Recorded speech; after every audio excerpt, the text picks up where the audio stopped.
Real news, real issues, real people. It's Ceola Wilson, one-on-one. So I was surprised to hear in our talks that a lot of people don't know that there's no statute of limitations on sexual abuse. That's why here recently you're seeing cases that happened years ago. But do you think it's because people are more aware now, or that it's happening more now, or a bit of both? I think more people are aware. I really do. I think we've turned this on its head. It's not okay anymore. Do we still have perpetrators out there? Of course we do. But I think people now understand the effects of this and what it has done. Thank goodness our legislators and our advocates and the people who worked, in a lot of these agencies long before SCARS put in this law of, no statute of limitations. And what that means is you can prosecute 45 years later, as I did. And it's not for revenge and retribution. It's to protect kids. But it's to interrupt that behavior, Ceola. In your children's step-grandfather's case, ultimately you only got a slap on the wrist. What happened? Well, I think that's an area that we can do better in terms of sentencing. I think we need to have longer sentences so that perpetrators have an opportunity to get treatment. This is an illness. It's a sickness to be sexually attracted to a child. I mean, that's an illness, and it needs effective treatment. But we just had a convicted person who attacked a young lady, took the air conditioning out. He was released from prison as a listed predator with no fixed abode. So where is he now? What happens with that? And why did he sit up Westgate all those years with no real treatment? Well, I wish I could answer that. I mean, it doesn't make us happy. It is a risk because when sex offenders come out of Westgate and they haven't had effective child sex offender treatment, there's sex offender treatment up there. Is it thorough? Is it what you need? It wasn't a couple of years ago. I don't know if that's changed. I was asked about this, as you know, a couple of probably a month ago or now. I wish the right people would be asking those questions, because we do need the most effective child sex offender treatment for pedophiles, for those that are sexually attracted to children. It's a different treatment than those who rape adults. We're talking about two different types of things. Maybe some do both, but they definitely need the appropriate sex offender treatment, because they're going to come out just as sick as when they went in with this illness, and children will be at risk. And this is why it's so important that we have that, but it's so important that parents talk to their children so that children can self-advocate when they're not with their parents about body safety and about nobody should make you feel uncomfortable. Because the one thing about a sex offender, they're really bullies who use sex as a means of obtaining power. But if they have a child who says, no, I'm going to tell my mommy, guess what's going to happen? They're going to back off. They don't want to interrupt. They don't want anybody to find out what they're doing. So they're not going to take a risk on a child that might tell. They're going to target a child that won't tell. They're going to target a child where they're vulnerable. There aren't maybe adults in that child's life that they're afraid of, because they have fear like everybody else. One thing they're fearful of is getting caught. Otherwise, they would do this in front of other people. And some people say to me, well, I've had it in the training, it's, they're psychologically damaged. And I said, well, they can't be that damaged if they're hiding it. They're not sexually abusing children in front of other people. So there's something there that tells them this is wrong. Otherwise, they wouldn't even hesitate and do it in front of others. But they don't do that. So there's something there that tells them it's not right.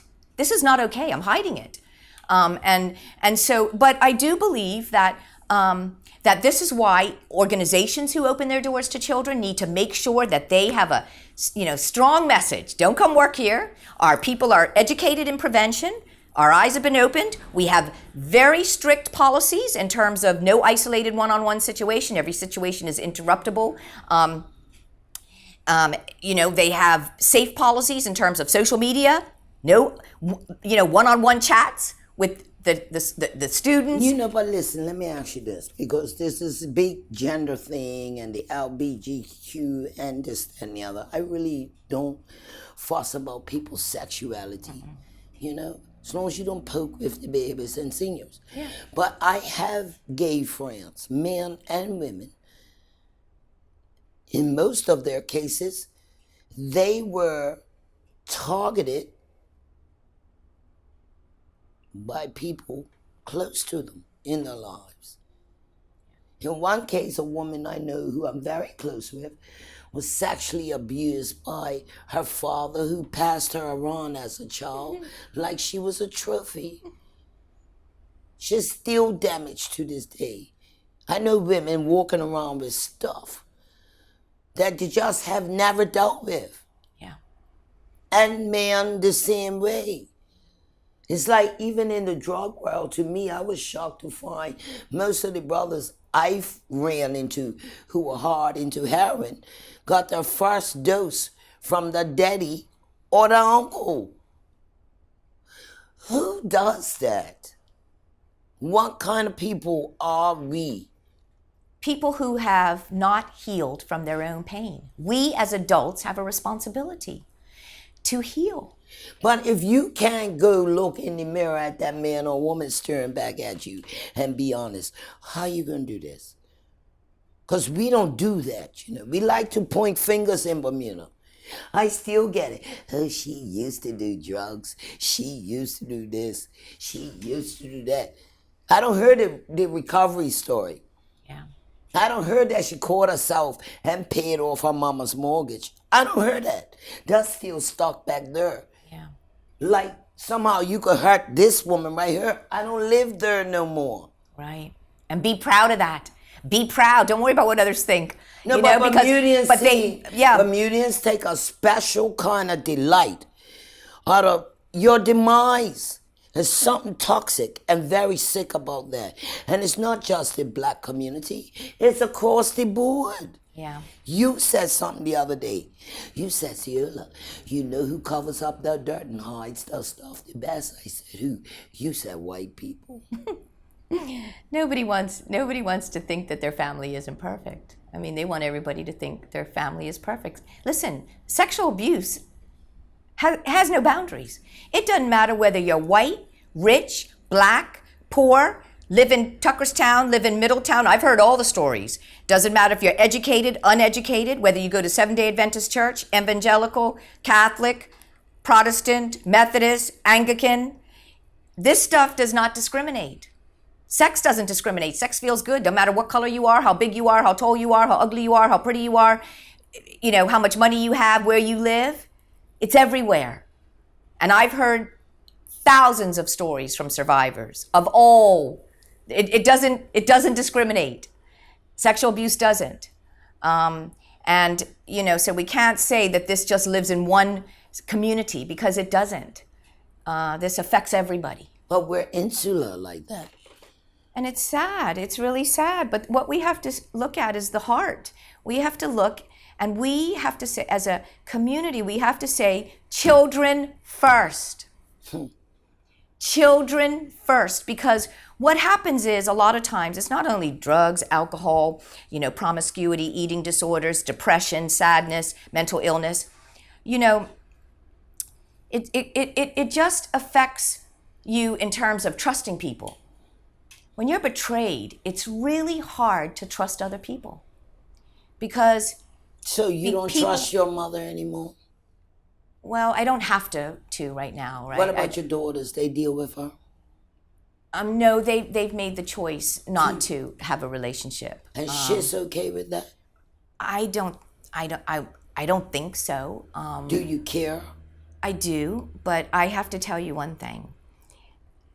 After God, you know, it's my husband and my children before my mom. I have to put my children before my mom. And although I love my mother, I don't hate her. You know, I have forgiven her. No, I don't. Did you hate her? No, I didn't. Never? Mm-mm. I never hated her. My mother was a great mom, and she took care of her children. And you think she regrets staying with this guy? I don't know. You didn't ask her?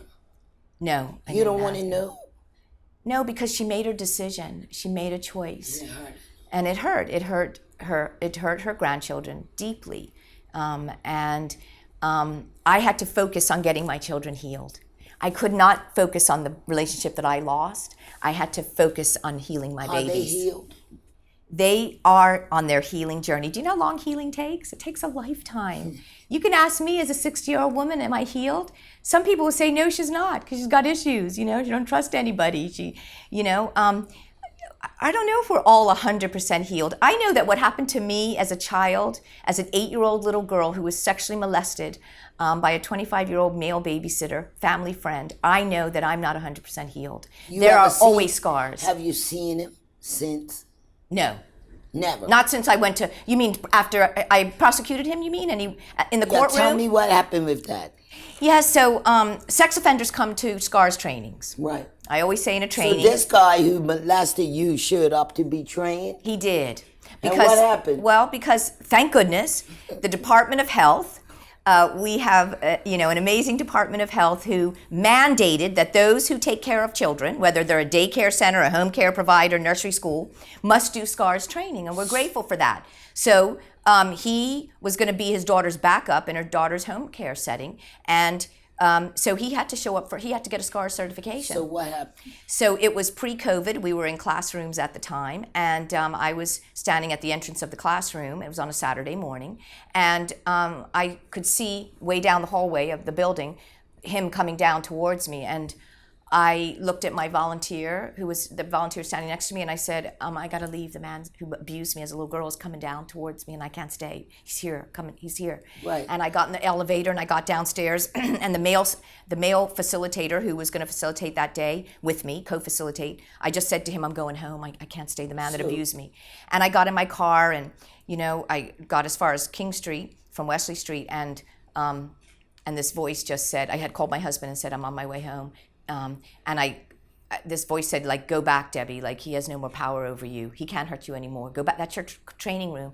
So I went back to the training room, and I sat at the back of the room with some support. Survivors need support. And I sat back there, and my co-facilitator trained by himself, and when he went around the room asking why everybody was there, that's when he said, I'm here, I'm gonna be my daughter's backup, help her take care of, the children. And I was floored, here's a man that used my body for pleasure, and he now is going to take care of kids. So it did take me a few months to build up my courage, and I knew I had to go confront him. I'm a child advocate in the community. I would have been what's the word called? I would have been a fake as an advocate if I didn't deal with this. So what happened? So I went to his house with my co-facilitator. I didn't want to go alone. I asked him if he'd go with me, and I asked him when I arrived there if he remembered me, and first he said no, and then I told him my maiden name, and he goes, oh yeah. And then he remembered me, he said, oh, you're Bobby's daughter, which was his friend, the man that raised me, and my dad. And he said, yeah. I said, yes. And he said, oh, I said, you remember what you did to me when I was a little girl? And he admitted. He said, yes. I said, how old was I? Because I thought I was about 9 or 10. You just can't remember every detail when you've been abused 45 years later. And he told me that I was 8 years old, and I said, how old are you now? He said 72. So I figured out he was 25 or 26 when I said I was only 8 years old when you were there to babysit me, not use my body to gain sexual pleasure for yourself. What'd he say? And he said, you're right. He put his head down. He said he was sorry. He asked me for forgiveness. He told me that he had been talking to his pastor about it. He wondered where I was all these years, which was not true, because he would run into me at the post office. He ran into me in a grocery store, and he would make me speak to him. So I didn't think that was true. It wasn't I didn't believe him when he said that. Okay. And then he said, he put his head down, and then he lifted his head up, and he looked me right in the eye, and he said, but you wanted me to do it.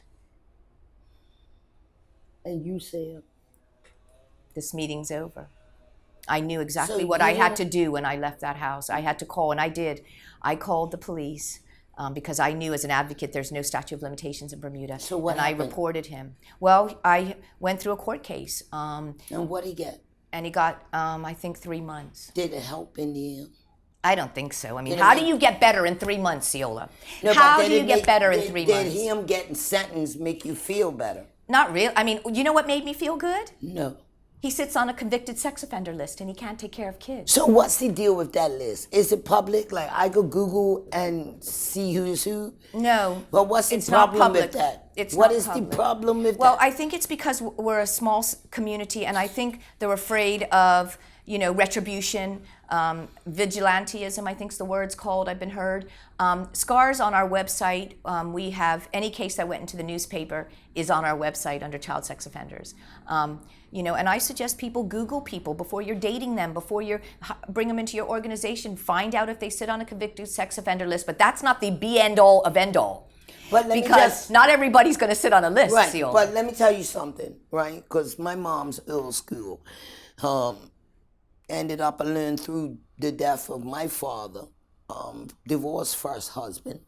But she talked to her girls coming up about being a single parent with daughters, how she as a mother had to watch who she brought home around her children. In today's world, you got girls dating guys, and they don't even really know. I mean, and the minute she turns her back, he's looking at your little daughter. Red flag. Red flag. But you see, the person, the mother, needs to have self-worth herself to say, absolutely not. I am worthy, and you should not be looking at my daughter and finding my daughter attractive. A mom needs to have her own self-worth to say, I'm sorry, that is not but okay. if she's damaged, what's happening? See, people say it takes a cycle. village. But if the village has gone haywire, what we doing? Yeah. Well, that's why, Ceola, education is so important. This is why shows like this are so important. We need to educate our community. This is not okay. Children need to stay as innocent for as long as they can, because we already know that this will cause an emotional scar. It will, and a wound that is very deep, and it can change a child's life forever. It can change a child's life forever, and this is why we need to protect our children. We need to do everything we can. We want all 53,000 adults in our community to hear this message, and not only hear it, then apply it. It's so important. There's so much education out there. I'm so grateful to our Department of Education mandate this curriculum in the schools. So many of our sporting organizations, so many of our camps and our clubs, our churches are mandating this educational tool. But they turned you down in the beginning. Why do you think that was? Yeah, as a charitable organization, I don't know. I don't know. I was in tears. We applied in April 2011, and we received a letter that said the services were already being provided to the community in terms of prevention. I knew in my heart that was not true.